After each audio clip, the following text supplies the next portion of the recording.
बाल का बांका होना, टेढ़ा होना, है ना, वो क्या बोलते हैं उसको, घुंघराले, घुंघराले होना एक शोभा की बात है, कुटिल कुंतलम। लेकिन वो जो बालों में बांकपन है, उसने मुंह की तो बढ़ाई शोभा, लेकिन दिल को भी मालूम कर देता है टेढ़ा, कुटिल कर दिया हो, कुटिल कर दिया, टेढ़ा कर दिया। इतने सुंदर तुम, इतना सुंदर तुम्हारा मुख, इतनी शोभा, और तुम्हारे दिल में इतनी कुटिलता। तो जड उदीक्षताम पक्ष्म कृदृशाम, बोले देखो हम अपना सबसे बड़ा हितैषी किसको मानेंगे? तो बोले हम देख रहे हो श्याम सुंदर को, और देखने में ऐसे तन्मय हो जाए कि कोई कैंची लेके आवे और हमारी पलकों को काट के ले जाए। पक्ष्माणि कृंतति इति पक्ष्मकृत, कृति कृंतने हो, कृंतति इसका रूप बनता है। नारायण दृशाम पक्ष्मकृत अजडः, सबसे बड़ा समझदार हम अपना हितैषी उसी को मानेंगे। जड उदीक्ष कुटिल कुंतलम श्रीमुखम चते अजड उदीक्षताम पक्ष्मकृदृशाम, अजड कर दिया। हमारा सबसे बड़ा हितैषी कौन होगा? तो तुम्हारे दर्शन में बाधा डालने वाली ये जो पलकें हैं, तो जिस समय हम देख रही हों उस समय इनको कोई काट ले जाए, भले हम कुरूप हो जाएं, हमारी सुंदरता चली जाएगी कि चली जाए, हमको अपनी सुंदरता की परवाह नहीं है कि हम सुंदर बने। तब दुख होगा कि हमको उस दुख की, पीड़ा की कोई परवाह नहीं है। लेकिन हम देखना चाहते हैं निरंतर निरंतर अपने प्राण प्यारे श्याम सुंदर को। तो कुटिल कुंतलम श्रीमुखम चते, भगवान का मुख सुंदर। वीक्ष्यालकावृत मुखम तव कुंडल श्री गंडस्थलाधर सुधम हसितावलोकम दत्ताभयम च भुज, वर्णन करते हैं मुखारविंद का, गोपियां वर्णन करते हैं। अलकावृत मुखम, अलकें जो हैं ये चारों ओर से ललाट पर लटकी हुई है। कानों में कुंडल की जो शोभा है ना, वो कपोल पर जगमग जगमग करती है। आंखों में मीन नाच रहे हैं, और अधरों की जो सुधा है वो छलक छलक करके कपोलों पर जा रही है। मुखारविंद में हंसी है, चितवन में प्रेम है। इसको हमने देखा देखा और देखते ही रह गए। तो ऐसे तुम जब हमें छोड़कर जाते हो वन में, जरा हमारी ओर भी तो देखो। पति सुतान्वय भ्रातृबान्धवान् अति विलंघ्यतेऽन्त्यच्युतागता गतिविदस्तवोद्गीत मोहिताः हितवयोषितः कस्त्यजेन्यसी। सब कुछ छोड़ करके तो हम तुम्हारे पास आई हैं, और सिर्फ तुम्हारा दर्शन करने के लिए, और तुम यहाँ वन में अंतर्धान हो गए। तो दैत दृश्यताम, प्यारे श्याम सुंदर दिख जाओ, प्रकट हो जाओ हमारी आंखों के सामने। अब ये प्रसंग कुछ करते हैं।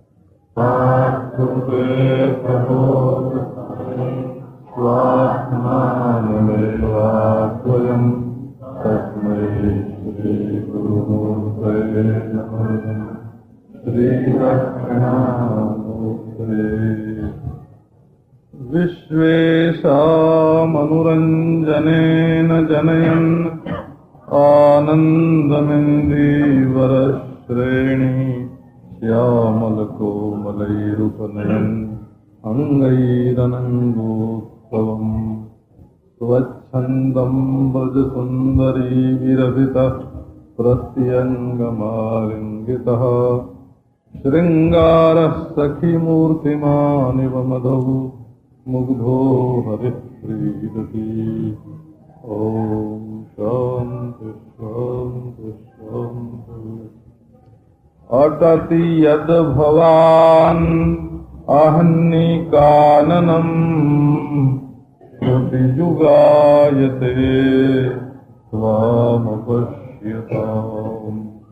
कुटिलकुन्तलम् श्रीमुखं च ते जगौदीक्षताम् पक्ष्मकृदृशाम् पतिसुतान्वय भ्रातृबान्धवान् अतिविलङ्घ्यते त्यज्यदागता गतिविदस्तव गीतमोहिता हितवयोषितः कस्त्यजेन्महि। ओम।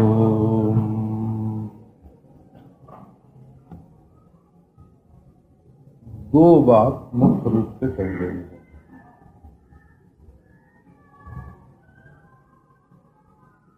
आपके विरह में आपका दर्शन न होने पर हमको बड़ी भारी पीड़ा होती है, और जब मिलन होता है तो दर्शन में इतना आनंद होता है, इतना आनंद होता है, पलकें गिरने का नाम नहीं लेते। ये दो बात ध्यान में रख करके ये गीत प्रवृत्त हुआ है।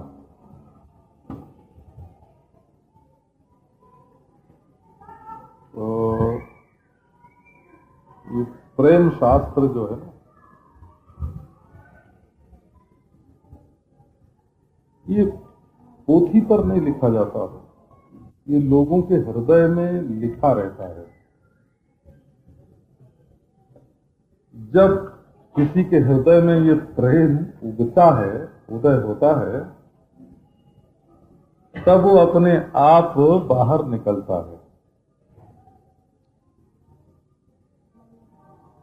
ये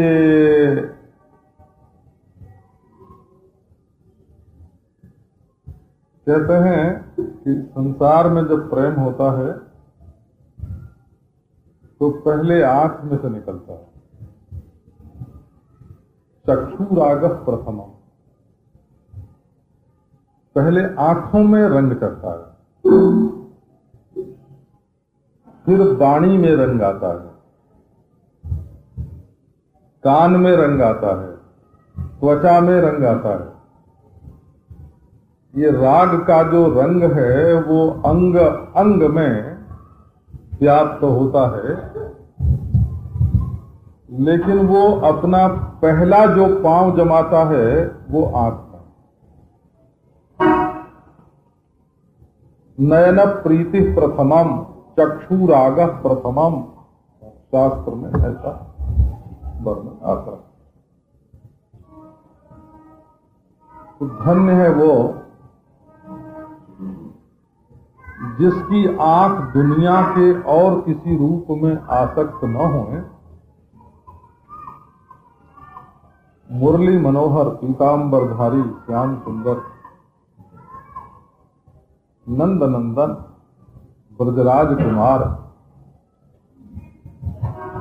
श्री कृष्ण की रूप माधुरी में जिसकी आंखें फंस जाएं, वही धन्य है और उसी का जीवन सफल है। अब ये गोपियां जो यहां बोल रही हैं, उनके हृदय का ये उद्गार है। तो देखो, उद्गार शब्द का अर्थ संस्कृत में होता है, कभी भोजन के बाद डकार आती है ना, जब मूली खा लो बोला, मूली खाने के बाद डकार आते हैं,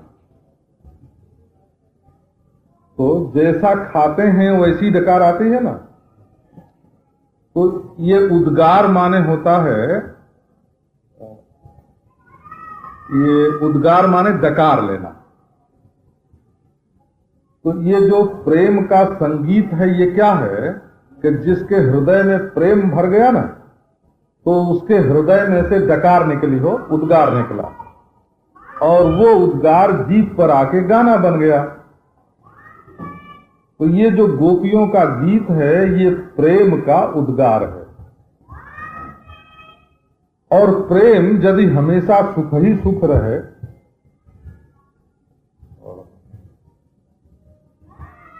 तो उसमें क्या महत्व है ये बात मालूम नहीं पड़े। एक दिन सारस ने कहा कि अरे वो चकई चक्रवाकी,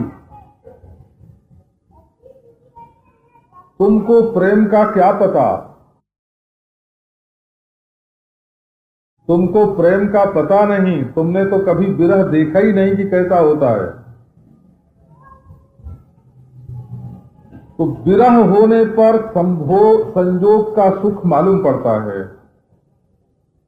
और संजोग होने पर मालूम पड़ता है कि अपने प्रियतम के लिए कितने कष्ट झेल करके हम आगे बढ़े हैं। ये संजोग के समय जो विरह के दुख है ना, वो अपनी बहादुरी के संस्मरण हो जाते हैं। हो हमने ये उनके लिए कठिनाई झेली है, ये तकलीफ उठाई है, ये तपस्या की है, ये त्याग किया है। तो मालूम पड़ता है कि हम कितनी तकलीफों में से, कितनी पीड़ाओं में से गुजरे हैं, तब इस हालत में पहुंचे हैं। और जिसको महाराज प्रेम में तकलीफ नहीं उठानी पड़ती, तपस्या नहीं करनी पड़ती, क्या पता है कि जब तकलीफ पड़ेगी तो उसका प्रेम टिकाऊ भी रहेगा कि मिट जाएगा। क्या परीक्षा है उसकी, क्या प्रमाण है। तो प्रेम कभी संजोग के रूप में आता है, हंसाता है, सुख देता है। प्रेम कभी वियोग के रूप में आता है, दुख देता है, तपाता है, और प्रेमी को खरा सोना कंचन बना देता है। सोना जितना है ना जलाया जाता है ना, उसमें जो मैल होती है वो निकल जाती है। जितना पीटा जाता है ना, चमक जाता है वो। बिना गलाए और बिना पीटे सोना कुंदन नहीं होता। इसी प्रकार मनुष्य का हृदय भी तब तक शुद्ध रसायन प्रेम नहीं बनता जब तक वो विरह की आग में तपाया नहीं जाता। तो ये प्रीति की रीति है। अब ये गोपियां जो हैं, ये गोपी प्रेम की ध्वजा, प्रेम का झंडा है। गोपी क्या है, बोले प्रेम का झंडा है। झंडा ऊंचा रहे हमारा, है ना।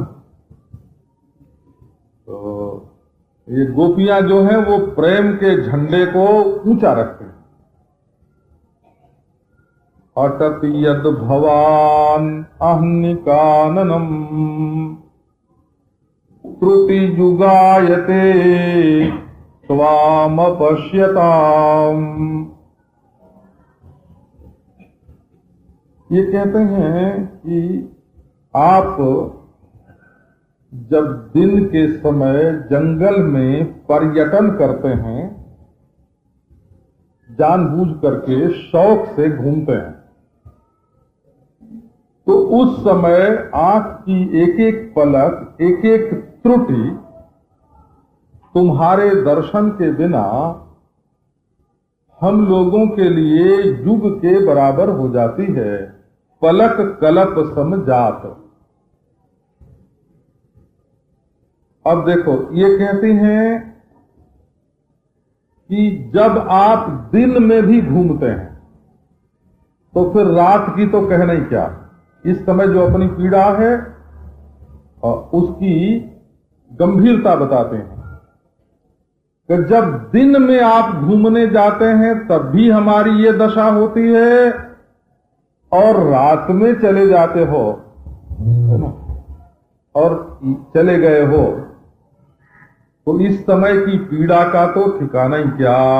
ये एक बात हुई। अन्य ये अहनी शब्द में ये ध्वनि है, अहनी शब्द में ये व्यंग्य है कि जब दिन में भी चले जाते हो तब हमें बड़ा कष्ट होता है, और रात में चले गए हो तो उसकी क्या बताना।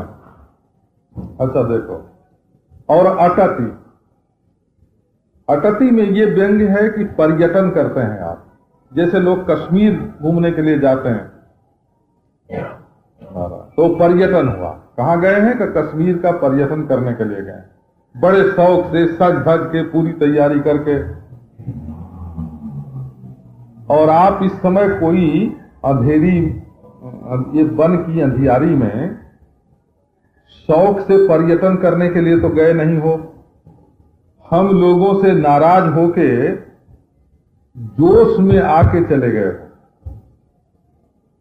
तो अगर खुश होके दिन में जैसे गाय चराने के लिए जाते हो तो शायद उतनी चिंता न होती, और इस समय तो नाराज होके, है ना, रूठ के, और दिन में नहीं रात में, और जहां वृक्षों की घनी छाया है, लताएं हैं, कांटे हैं, कुश हैं, अंकुर हैं, वहां रात में घूम रहे हो। ये शौक से घूमना नहीं है, ये तो नाराजगी का घूमना है ना। अच्छा, तो इस समय बड़ा दुख है। और देखो, दिन में तो कानन में जाते हो, वो तो दिन में वन की हरियाली अलग शोभा होती है उसकी। अब रात में कौन सी हरियाली दिखती है? दिन में फूल खिले होते हैं, दिन में हरी हरी घास होती है, दिन में हरिन छलांग भरते हैं, पक्षी बोलते हैं, वन देखने योग्य होता है दिन में। तो कभी चले जाते हो तो उस समय भले हमको दुख ना हो, लेकिन अब रात में तो तुम अंधकार के मुख में चले गए हो। काननम, बड़ा बुरा है ये वन। वैसे अगर गोपी की बोली में बोलना हो तो बुरा हो इस वन का, ऐसे बोलना पड़ेगा। लेकिन ये तो नारायण कहो, आप वृंदावन के लिए अब कैसे बोले, है ना। विपिन राज सीमा के बाहर हरिहू को न निहार, रे मन वृंदा विपिन निहार। वहां के भक्त कहते हैं कि ओरे मेरे प्यारे मन, तू वृंदावन का दर्शन कर। यद्यपि मिले कोटि चिंतामणि तऊ न हाथ पसार। करोड़ चिंतामणि कहीं मिलती होए तो हाथ अपना मत फैला। और विपिन राज सीमा के बाहर हरिहू को न निहार।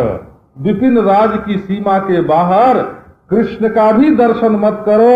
दर्शन करो तो वृंदावन के भीतर। अब उसके लिए महाराज कैसे कहें, लेकिन काननम कुत्सितम आननम यस्य, है ना। मुंह तो इसका बड़ा बुरा, छिपा लेता है भगवान को ना। हमारे लिए अच्छा कौन, बुरा कौन? कि जो हमारे प्यारे का दर्शन करावे सो अच्छा, और जो हमारे प्यारे के दर्शन में बाधा डाले सो बुरा। हमारे तो अच्छाई बुराई की परिभाषा कोई भारतीय संविधान की धारा में से तो नहीं निकालनी है ना, है ना। किसी वेद की ऋचा में से नहीं निकालनी है। कि हमें तो अच्छाई बुराई इस दृष्टि से निकालनी है कि हमारा जो प्राण प्यारा है, हमारा जो हृदयेश्वर है, उसके मिलने में ये मददगार है कि बाधक है। तो बोले कि ये दिन में ये वन छिपा लेता है, बाधक है, इसलिए कानन है। तो श्री कृष्ण के विरह में क्या दशा होती है? त्रुटि जुगायते त्वाम अपश्यताम, त्रुटि जुगायते त्वाम अपश्यताम। तुम्हारे दर्शन के बिना, दर्शन हो ऐसा है निश्चंदेन मुदाम, मधुरिमा हंकार संकोचना।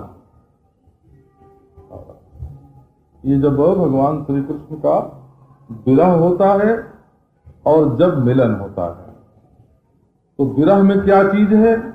पीड़ा भी नव काल कूट कटुता गर्वस्य निर्वासनः निस्यन्देन मुदाम सुधा मधुरिमा अहंकार संकोचनः प्रेमा सुंदरी नंद नंदन परो जागर्ति यस्यांतरे ज्ञायन्ते स्फुटमस्य वक्र मधुरा तेनैव विक्रांतयः। ये श्री कृष्ण का प्रेम, नंद नंदन का प्रेम जिसके हृदय में, अरे प्रेम जिसके हृदय में जगता है, हो नंद नंदन श्याम सुंदर का प्रेम जिसके हृदय में जगता है।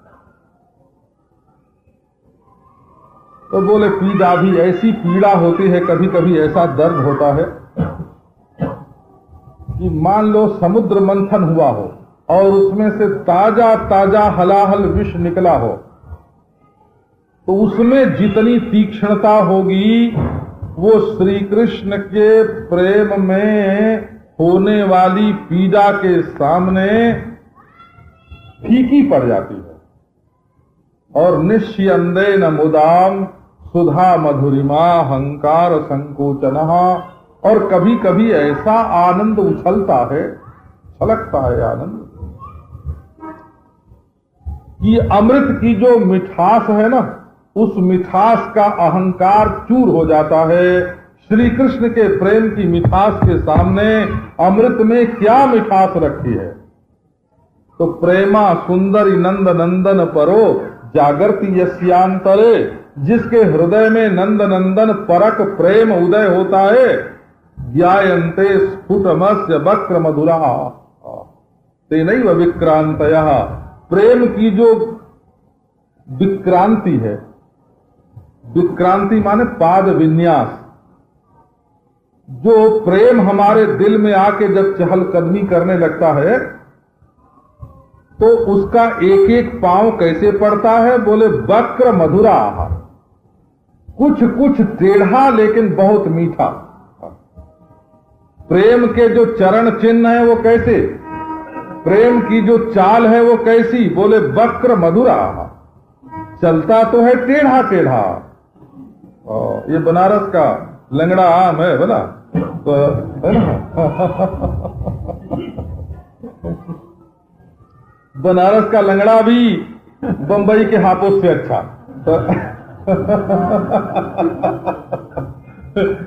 ये प्रेम क्या है, बोले लंगड़ा है, लंगड़ा है ना, बनारसी लंगड़ा। तो लंगड़ा कहने का अभिप्राय क्या है कि वक्र मधुरा, वो महाराज कुछ बनता हुआ चलता है, स्वाभाविक चाल में नहीं चलता है। कभी बाएं चलता है, कभी दाएं चलता है, कभी हंस के चलता है, कभी रो के चलता है, कभी पीछे लौटता है, कभी आगे बढ़ जाता है। ये प्रेम की चाल जो है वो निराली। सहेली, वो सहेलर बोलते हैं अपने पूरब में, तो सहेलर बोलते हैं वो। प्रेम की चाल निराली, प्याली भरे न खाली हो। ये जो प्रेम के रस की, प्रेम रस की जो प्याली है ना, वो कभी भरती भी नहीं और माने कभी उसमें बस नहीं होता और कभी वो खाली भी नहीं होते। आली रस की रीति निराली, प्याली भरे न खाली होए। तो वक्र मधुरा, आहा, कभी टेढ़ा होके गड़ जाता है ना, और कभी सीधा होके दुलार करता है। ये प्रीति की रीति है। उत्तापी पुटकाकतोपि गरलट ग्रामादपि क्षोभणा। सोने को खूब गला लो और देखने में चम चम चमक रहा, झिलमिल झिलमिल झिलमिल, लेकिन गला हुआ सोना वो आंखें से देखने में अच्छा होता है। वो अगर उसको कोई पीने की कोशिश करे तो क्या होगा, जीभ जल जाए, मुंह जल जाए, गला जल जाए, दिल जल जाए। तो ये जो प्रेम में विरह होता है ना, वो तपाए हुए गलाए हुए सोने के समान होता है और प्रेमी लोग आनंद में भर करके उसको पीते हैं। अगर दर्द की परवाह करनी थी तो प्रेम के रास्ते पर चले क्यों। वो हम बचपन में पढ़ते थे, प्रेम में जब दर्द होता है तो उसकी दवा नहीं की जाती,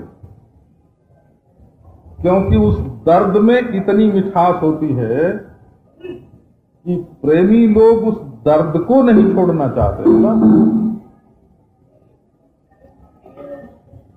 तेरी याद ने दिल में जो दर्द दिया, तो कुछ ऐसा मजा मैंने उसका लिया। न करूं न करूं न करूं मैं दवा, मैंने खाई है अब तो दवा की कसम। मैंने कसम खा ली है, दवा नहीं करूंगा, चाहे जितना दर्द होवे, चाहे दिल फट जाए, लेकिन दवा खाने वाला नहीं। श्री रूप गोस्वामी जी महाराज ने भक्ति रसामृत सिंधु में एक श्लोक लिखा है, बोले प्रेम में सुख कैसा है ना, तो प्रेम का सुख कैसा। तो उन्होंने कहा कि अब तक संसार में अर्थ से, धर्म से, भोग से, मोक्ष से जितना सुख हुआ है, और सब जीवों को है ना, ब्रह्मा से लेकर के चींटी तक के जीवों को धर्म, अर्थ, काम, मोक्ष से जितना सुख हुआ है पीछे, और इस समय जितना हो रहा है, और आगे जितना होगा, है ना, वो सब समेट करके अगर तराजू के एक पलड़े पर रख दिया जाए, और एक और प्रेम में जो दर्द होता है ना, पीड़ा जो होती है, उस पीड़ा में जो दुख होता है, और उस दुख के लेश मात्र में जो सुख है ना, उस सुख को एक और रख दिया जाए, तो प्रेम से होने वाली पीड़ा के लेश मात्र जो लेश मात्र दुख में हो जो सुख है, उस सुख की बराबरी त्रैकालिक भोग सुख और मोक्ष सुख है ना, होने पहले जो हुए सो, अब हो रहे हैं सो, आगे होंगे सो, कोई नहीं कर सकते। प्रेम की पीड़ा में भी इतना सुख है कि संसार में उसकी बराबरी करने वाला कोई नहीं। बोले क्यों? तब प्रेम ईश्वर को नचाता है ना, सारी दुनिया को नचावे ईश्वर और ईश्वर को नचावे प्रेम। तो भाई ये प्रेम की गली है ना, प्रेम गली अति साकरी, तेरी गली में आके खोए गए हैं दोनों, और दिल तुमको ढूंढता है, मैं दिल को ढूंढता हूं। तो ये प्रेम की जो रीति है ये बड़ी निराली है। वो बोले कि जब तुम्हारा दर्शन नहीं होता, जिस समय तुम हमारी आंखों के सामने नहीं होते, तो एक एक पलक कलप के समान बीतती है। अच्छा जब देखते हैं तब कुटिल कुंतलम श्रीमुखम चते जड उदीक्षताम पक्ष्मकृत दृशाम। बोले कि जो लोग तुम्हारे, पहली बात तो है कि हो तुम्हारा, दूसरे का नहीं। उसमें एक शर्त है कि वो मुख तुम्हारा होना चाहिए, दूसरे का नहीं। तो कई लोग तो होते हैं ना महाराज, किसी का मुंह देख के खुश हो जाते हैं, तो वो तो समदर्श सिंह है, तो ज्ञानी लोग हैं। बोला ज्ञानियों की नजर में कोई भी सामने आया, देख के खुश हो गया, हमारी आत्मा इस रूप में आ रही है। तो महात्मा लोग देखो, मेरी प्यारी आत्माओं, ऐसे बोलते हैं ना हम बड़े बड़े वेदांत सम्मेलनों में है ना, जब संबोधन सुनते हैं ना, मेरी प्यारी आत्माओं। अब आप लोगों में से किसी को मंजूर हो कि ना हो, ये बात दूसरी है।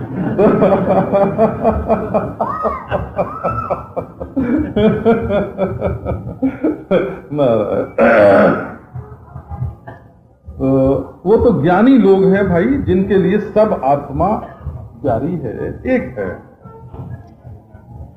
और प्रेमी वो है जिसको अपने प्रियतम के मुखचंद्र के सिवाय दूसरा कुछ भाता ही नहीं। बावरी वह अखियां जल जाए, जो सांवरो छाड़ी निहारती गोरो। तो जब श्याम सुंदर के मुखारविंद का दर्शन करते हैं, कुटिल कुंतलम श्रीमुखम चते, श्याम सुंदर का श्रीमुख हो और कुटिल कुंतल, घुंघराले बाल, बालों की शोभा बहुत है। और श्री कृष्ण के बालों का तो ऐसा ऐसा वर्णन आता है, एक एक महाराज ये हजार हजार संगीन, संगीन आप जानते हैं, ये बंदूक होती है ना, बंदूक, उसके सिरे पर वो एक वो पतला पतला सा शस्त्र लगाते हैं। तो जब दूर की मार नहीं करनी होती है, जब दुश्मन बिल्कुल पास आ जाता है ना, तो वही बंदूक के सिरे पर जो संगीन लगा होता है, उसी से कलेजे को छेद देते हैं। हाँ, उसको बोलते हैं संस्कृत भाषा में कुंत बोलते हैं। संस्कृत भाषा में उसका नाम कुंत है। बहुत पतला होता है और सीधे कलेजे में छेद करने के लिए होता है। तो ये जो सिर में बाल होते हैं, इनका भी नाम संस्कृत में कुंतल है ना। महीन महीन होवे। ये सुअर का बाल बहुत मोटा होता है, वो ये आप लोगों को मालूम हो कि नहीं हो? ये सुअर होते हैं ना, सुअर के जो बाल होते हैं बहुत मोटे मोटे होते हैं।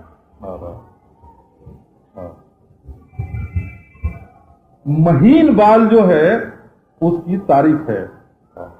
बाल महीन होवे, घना होवे, चिकना होवे, स्वभाव से घुंघराला होवे, काला होवे, तो इसकी भी कीमत बदलती रहती है। नारायण को हाँ, वो किस शकल में है ना होवे, कभी उसमें चिकनाई बाहर से लगावें, कभी नहीं लगावें, ये तो उनकी कीमत कभी कटवा देते हैं बोला, कभी इकट्ठा करके बांध लेते हैं, तो उसकी शकल सूरत तो अलग अलग बनती है। तो श्री कृष्ण के जो बाल हैं ना, वो भी तरह तरह से रहते हैं, उनका भी वर्णन है। तो कभी बीच में से ही दो हिस्से में कर देते हैं, कभी बगल में से करते हैं, कभी ललाट पर लटकते हैं, कभी कपोल पर आते हैं, बोला और विचित्र, कभी देखना और ध्यान करो, बालों के बहाने भगवान का ध्यान हो जाएगा। तो ये क्या बात है? तो बात इसमें ये है कि कोई सांवरा आदमी आपने कभी देखा है कि नहीं देखा है? देखा है।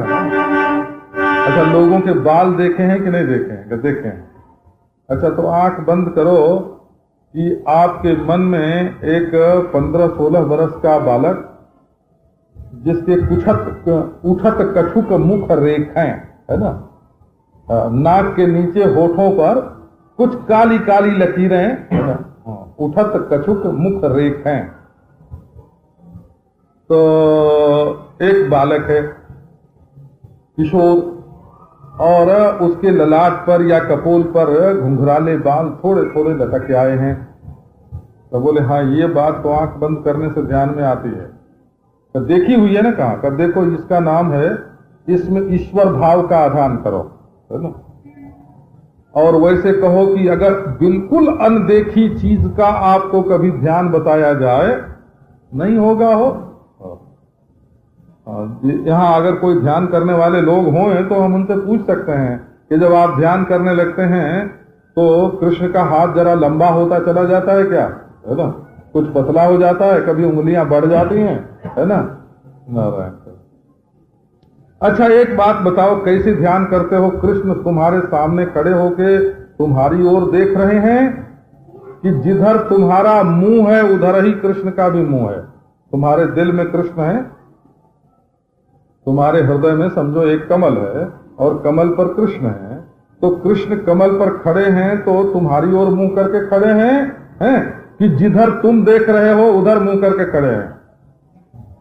अब सीखोगे नहीं तो कैसे ध्यान करोगे? तो नहीं जी, हम तो करते हैं कि जिधर हम देखते हैं उधर ही वो देखते हैं, है ना। तो तुम कृष्ण का कैसे ध्यान करोगे? वो तुमको कैसे दिखेंगे? तुमको अपना मुंह शीशे में दिखता है तो कृष्ण का मुंह देखने के लिए भी एक शीशा रखो सामने, उसी में देखो फिर, है ना। जब दो आदमी खड़े होके एक और देखेंगे तो शीशे में मुंह दिखेगा, अपने को वैसे तो दिखेगा नहीं। तो भाई तुम्हारे सामने खड़े हैं, तो तुम्हारे सामने खड़े हैं तो कितनी दूर पर खड़े हैं, है ना। उनके बाल कैसे हैं, उनकी आंख कैसी है, उनके दांत कैसे हैं, है ना, उनके होठ कैसे हैं, उनके कपोल कैसे हैं, सारी बात आनी पड़ेगी ना। तो कुटिल कुंतलम श्री मुखम चते, ये मुख जो है ये चंद्रमा के समान है, और ये जो काले बाल हैं वो रसवर्षी बादल के समान है। बोला जीवन की वर्षा कर रहे हैं वे काले काले केश, और अमृत की वर्षा कर रहा है वो मुख चंद्र। बोले अब ऐसे कृष्ण को देखने लगे तो हमारी आंखों के सामने पलकें आ गई। बोले हाय हाय, तो ब्रह्मा तुमको इतना भी नहीं मालूम था कि ये जो प्रेमी है ये अपने प्रियतम श्री कृष्ण का मुखचंद्र देखेगा तो उस समय पलकें गिरेंगी तो बाधा पड़ेगी ना। तो देखो श्री कृष्ण के दर्शन में जो बाधा डाले सो,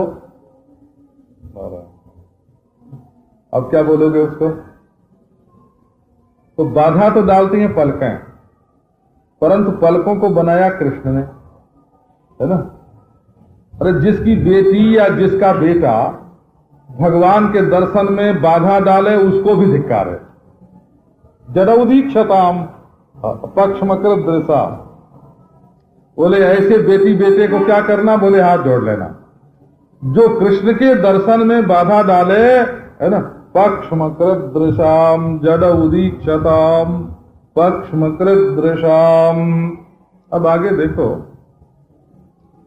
गोपियां ये बात कह रही हैं कि हम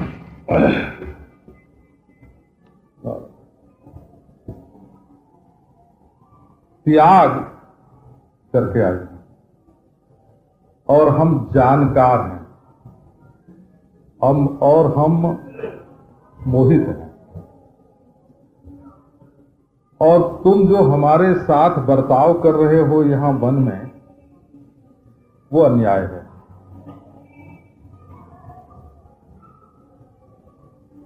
सुपति सुतान्वयो भ्रातृबान्धवान् अति विलंघ्यतेऽन्त्यच्युतागताः गतिविदस्तवोद्गीतमोहिताः हितवयोषितः कस्त्यजेन्निशि। ये कृष्ण के लिए गोपियों के द्वारा खास रूप से प्रयुक्त किया हुआ शब्द है हितव।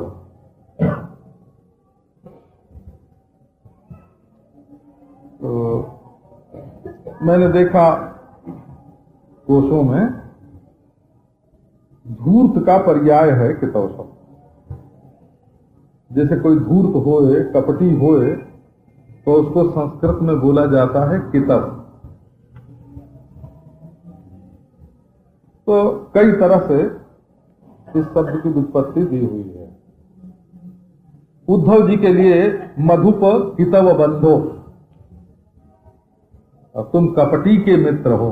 कृष्ण कपटी है और तुम कपटी के मित्र हो, तो कपटी का मित्र भी कौन होगा? वो भी तो कपटी होगा ना। तो भौरे के लिए भी कितव बंधो शब्द का प्रयोग है और उद्धव जी के लिए भी है, और कृष्ण के लिए कितव शब्द का प्रयोग है। तो जीव गोस्वामी ने कितव शब्द का बड़ा सुंदर अर्थ किया। ये कई शब्द ऐसे होते हैं हो संस्कृत में जो पद भी होते हैं और वाक्य भी होते हैं, अपने में पद भी हैं और वाक्य भी। तो बोले कि कोई आदमी बहुत बढ़िया कोई पेन लगाए हुए था, सामने से कोई आया, उसने कहा जी आपकी कलम तो बहुत अच्छी है, देखें तो देखने के लिए ले लिया। अब जिसकी कलम थी थोड़ी देर के बाद उसने कहा कि अब हम चलते हैं, क्या अभी कलम आप रखेंगे? तो उसने कहा किम तवा, है ना, क्या ये कलम तुम्हारी है? नारायण। अच्छा, तो चीज उसी की थी, लेकिन उससे पूछा किम तवा, क्या ये कलम तुम्हारी है? अब ये कौन हुआ? बोले ठग लग गया ना, ये ठग है हो, उसने तुम्हारी कलम को हथिया लिया, तो उसका नाम होगा कितव। अब महाराज ऐसे ये जो कृष्ण है ना, कृष्ण ये क्या करता है, ये पहले तो नाच के, गाय के, बजाए के, हंस के, है ना, नारायण को लोगों का दिल जो है वो अपनी मुट्ठी में कर लेता है। और कोई कहे कि महाराज, है ना, अब बहुत देर हो गई, जरा वापस करो, तो पूछेंगे किन तवा, है ना, ये क्या तुम्हारा है? अरे मैं तो अपना समझता था, है ना। तो ये बात कहां से चली? नारायण। ये कितव शब्द का इतिहास क्या है कि जब श्री कृष्ण माखन चोरी के लिए गोपियों के घर में जाते थे ना, माखन चोरी के लिए, तो कभी कभी गोपियां आ जाती थी और कहती कहो लाला कैसे आज पकड़े गए? तो क्या है गोपी, क्या पकड़े गए? बोले अरे चोरी करने आए हो ना माखन की हमारे घर में। बोले किम तव गृहम। गरी गोपी मैंने पहचाना नहीं, क्या ये तेरा घर है? मैंने तो अपना समझा था, है ना। ये किम तवा, ये क्या तुम्हारा घर है गोपी? मैं तो इसको अपना घर समझता था, अपना समझ के आया था। बोले इसका नाम हुआ कितव, है ना, ये कपटी है। तो नारायण अब वहीं से चला, तो घर में से, माखन में से शुरू हुआ और दिल तक पहुंच गया महाराज। तो गोपियां कहती हैं कि अरे वो धूर्त, अरे वो कपटी। भगवान ऐसा नाम सुनते हैं तो बहुत खुश होते हैं। हाँ, खुश क्यों होते हैं कि इसमें एक असलियत ऐसी है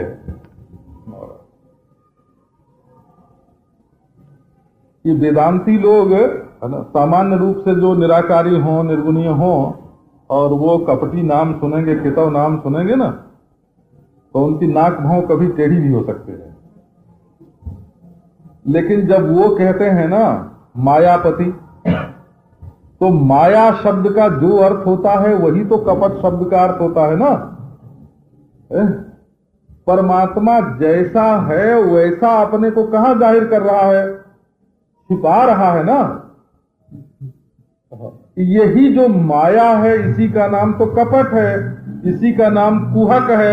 कुहक भी तो पहले आया ना, कुहक है, कपट है, कितव है। बोले कि देखो हमारे साथ धूर्त जो तुम्हारा व्यवहार है, धूर्त राज, धूर्त शिरोमणि, ऐसे भगवान के नाम है। वो बोलते हैं ना मायात पांथा पति भीमरत्याह। अरे वो बटोहियो, राहियो, पति को भीमरथी नदी की ओर कभी मत जाना, भीमरथी नदी के पथ से कभी मत जाना। तो बोले क्यों? का किशोरक कोपि तमाल नीला, वहां एक जवान आदमी रहता है।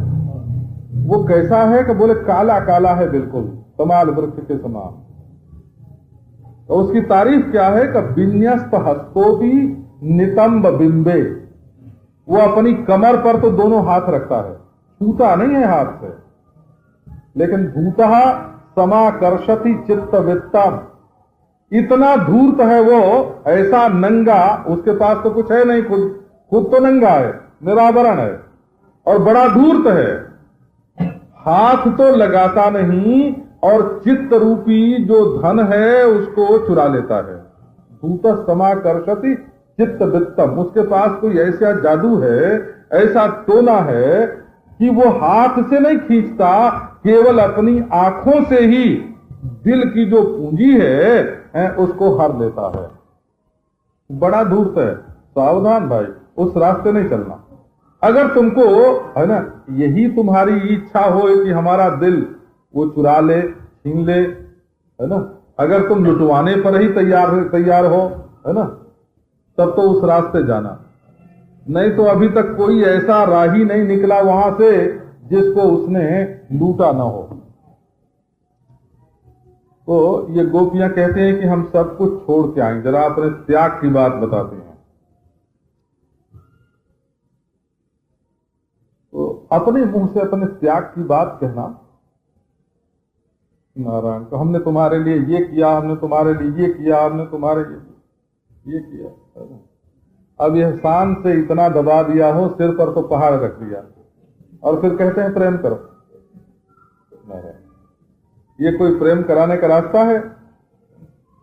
हमने तुम्हारे लिए ये किया, ये छोड़ा, ये छोड़ा, ये छोड़ा। बोले इतना बोझ सिर पर दबा रख के फिर बोले कि अब हमसे प्रेम करो, कि नहीं भाई अभी हम भार से दबे जा रहे हैं, थोड़ा उतारो अपना, है ना, हमारे लिए मत करो। तो फिर गोपियां क्यों अपने त्याग की दुहाई देती हैं? वो भी एक बात समझने की है। वो तो कहती हैं भाई बात ऐसे ढंग से करो कि कैसे भी कृष्ण आवे, तो उसके बुलाने में को तुम्हारा क्या तात्पर्य है? क्या अपनी आंखों को रस देना चाहती हो? ना ना, वो जो रात में जंगल में भटक रहा है, अंधेरे में भटक रहा है ना, हमको छोड़ करके स्वयं दुखी हो रहा है ना, उसका दुख